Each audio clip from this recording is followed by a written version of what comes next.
Hi, I am Dr. Felice Gersh, your integrative OBGYN physician. I am doing a sponsored presentation, and it's sponsored by one of the companies that I work with, which is called Wonderfeel, and the product is called Youngr.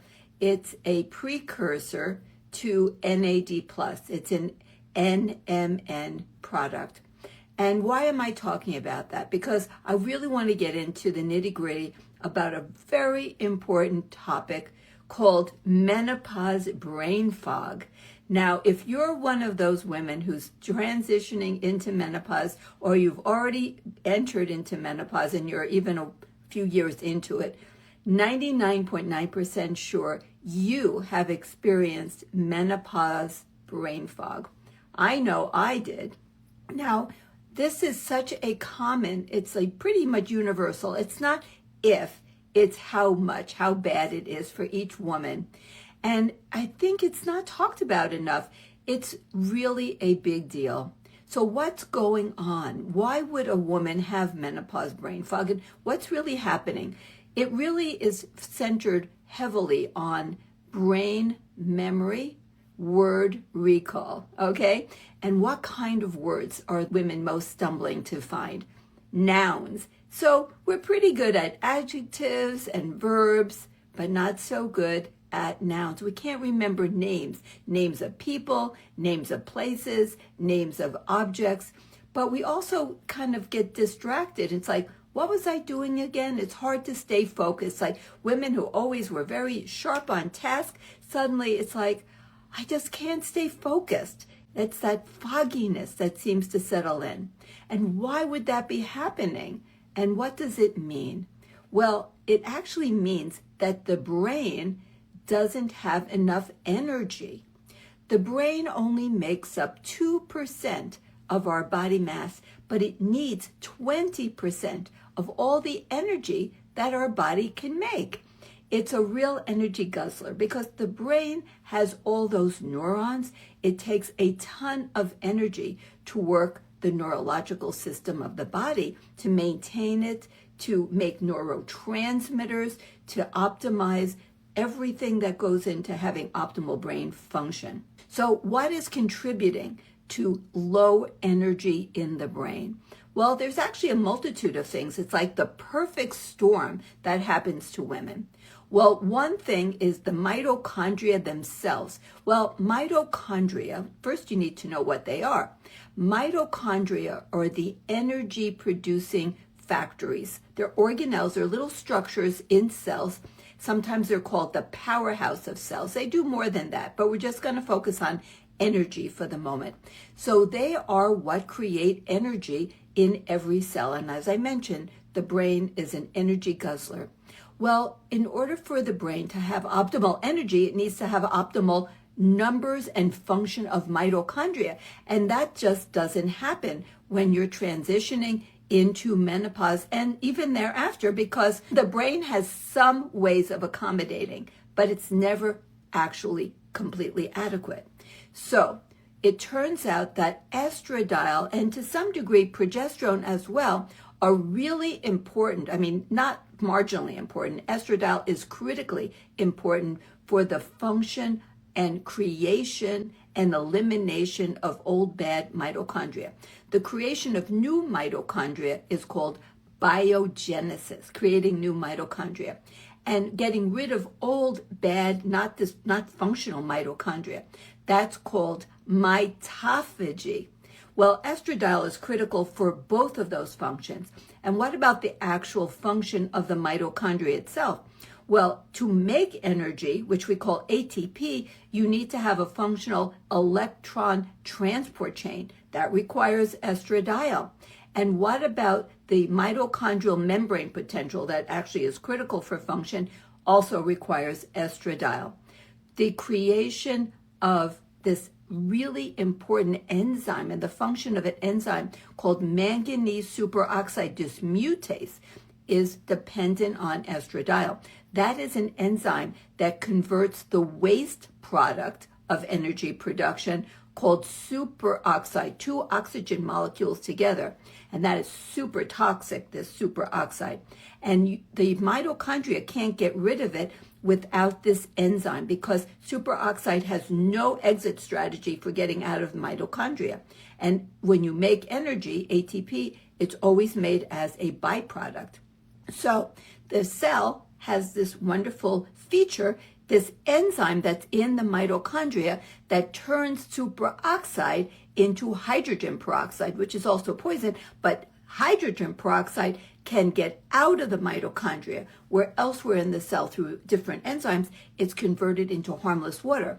Without adequate estradiol, that superoxide gets contained in the mitochondria and is poison to it, will damage it.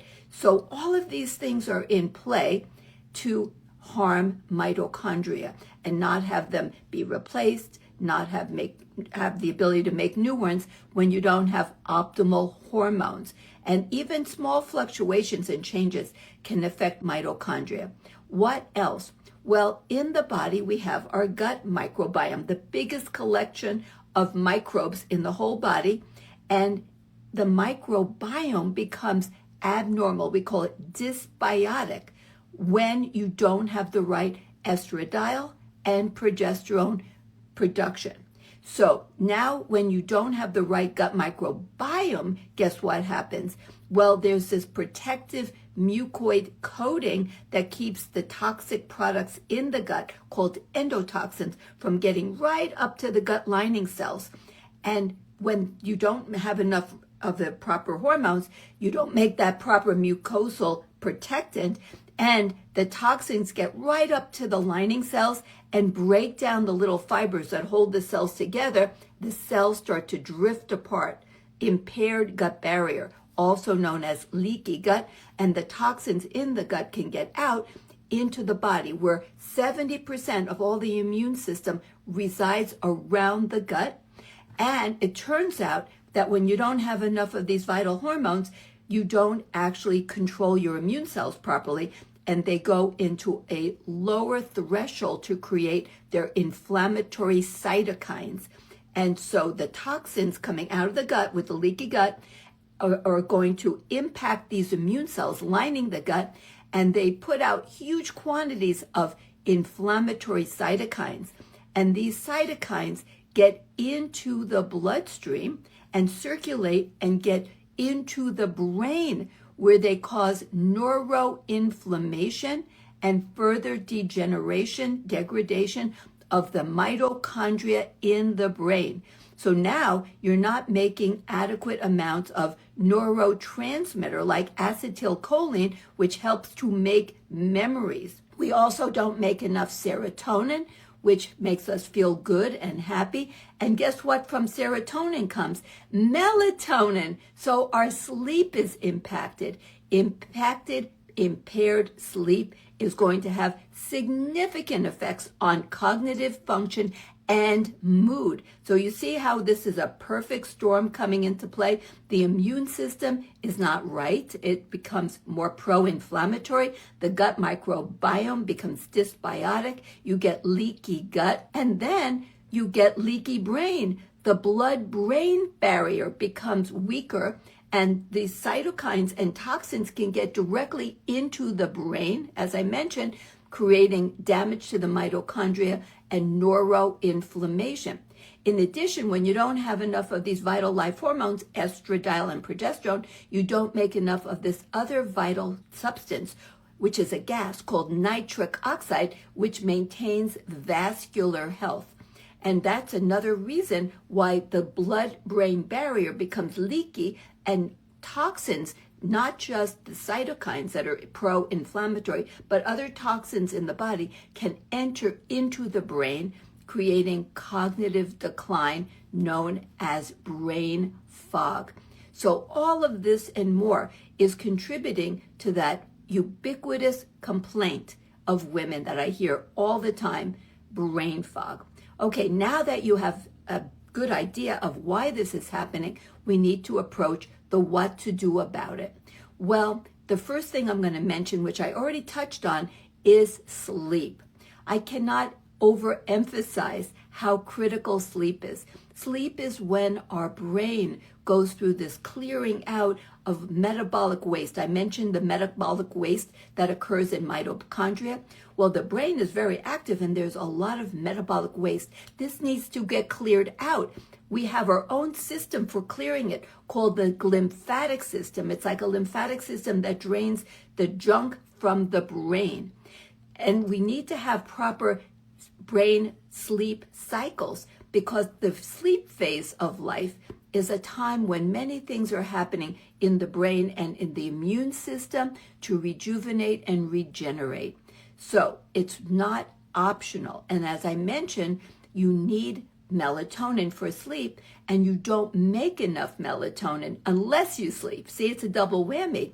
So if you don't get enough sleep, you don't make enough melatonin, and melatonin is a very potent antioxidant as well and reduces neuroinflammation. So you can see how this is a circular story and things go downhill if you don't get enough energy in the brain. Now, what else is really important? Exercise. Well, it turns out that exercise can actually increase the health and function and numbers of mitochondria. So when you're not sleeping, at least 30 minutes, 5 days a week and 3 days a week, up to 30 minutes, 5 days a week is for medium impact type of aerobic exercise. And then the 3 days a week, you should add in resistance training. So you want to have a moderate amount of aerobic exercise. And if you do more high intensity, you can do it for lesser amounts of time.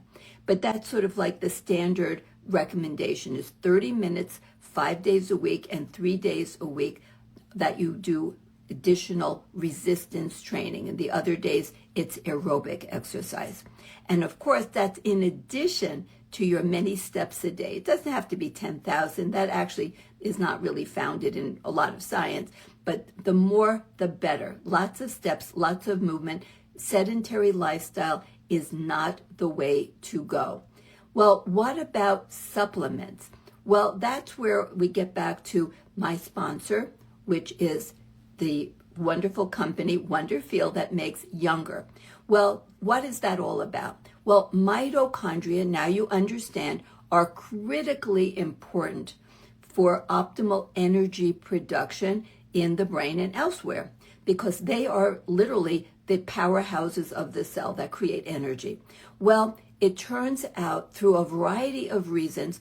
One is that you need to have enough estradiol actually for many of the functions of the enzyme systems that involve this vital coenzyme called NAD+. Well, NAD+ is critical for mitochondria energy producing functions. So what happens when we get older and we get inflamed, NAD+ is damaged, destroyed by our own immune cells. It's part of our way of surviving, but unfortunately, and what I mean by that is that's a mechanism for killing invading bacteria because all living life forms, even bacteria, have to have this enzyme for life itself. So we have a way through our immune system to create a way of destroying through an enzyme called CD38 that actually can destroy NAD plus in mitochondria. It's triggered by inflammation. But if we have a lot of inflammation in our own body, that same enzyme is triggered and can harm our own NAD plus. So we need to get rid of inflammation, and that's what we're doing with lifestyle. Now, we need to do everything we can to optimize our mitochondria because no matter what we do, we're still going through menopause and there's always going to be some problems with inflammation, and that can lead to damage of our own NAD+. We cannot take NAD+ because it doesn't have a way to get into the cells. So we take a precursor, NMN or NR. I personally like NMN better.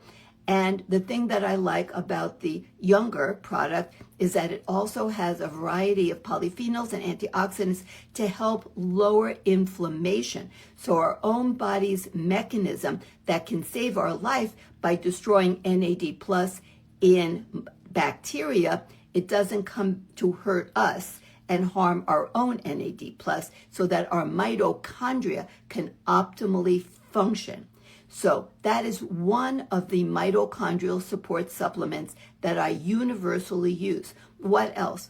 I often use products that have urolithin A, which is another byproduct.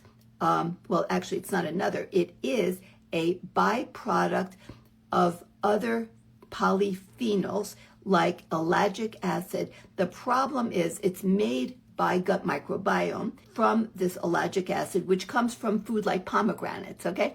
And the problem is that most people don't have the right gut microbiome to convert ellagic acid from things like pomegranates into urolithin A. And urolithin A, therefore, should be taken as a separate supplement so that it can actually help restore our mitochondrial function.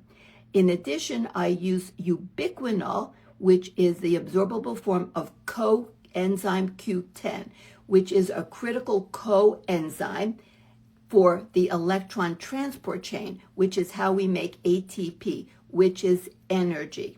And as well, sometimes I'll use L-acetylcarnitine because that helps with the carnitine pump that gets in the long-chain fatty acids into the mitochondria so that you get adequate production of energy.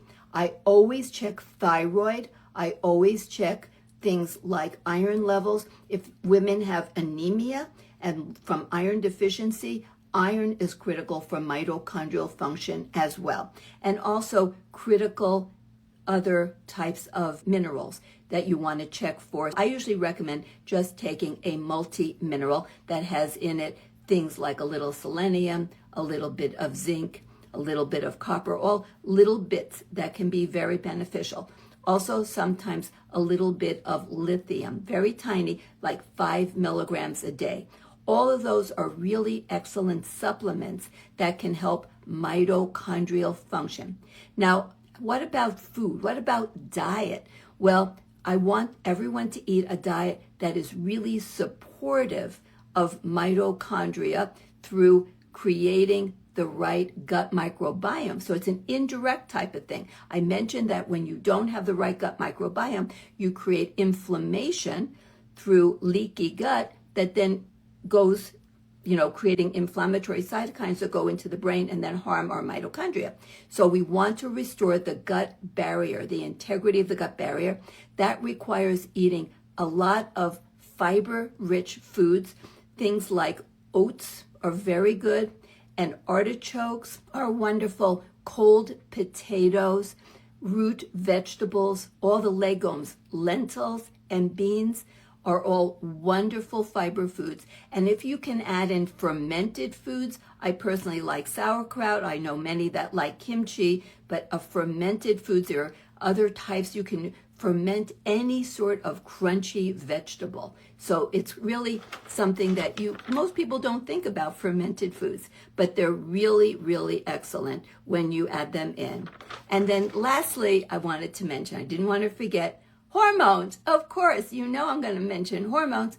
So, but remember, I'm a big fan of hormones. I recommend starting them in the perimenopause when the hormones are just starting to become fluctuating and going downhill, sometimes up and down, but definitely fluctuating, because we want to get on this early.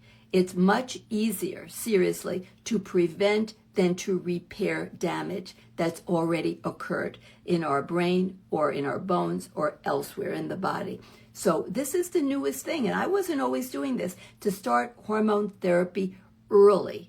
This is something I want you all to talk about with your own healthcare providers. And no matter how you do it, it's not the same as having 21-year-old ovaries. So you need to do all the other things.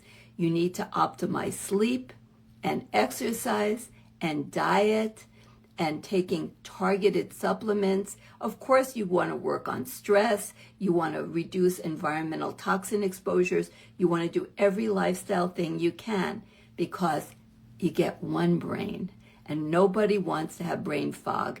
It is a real downer.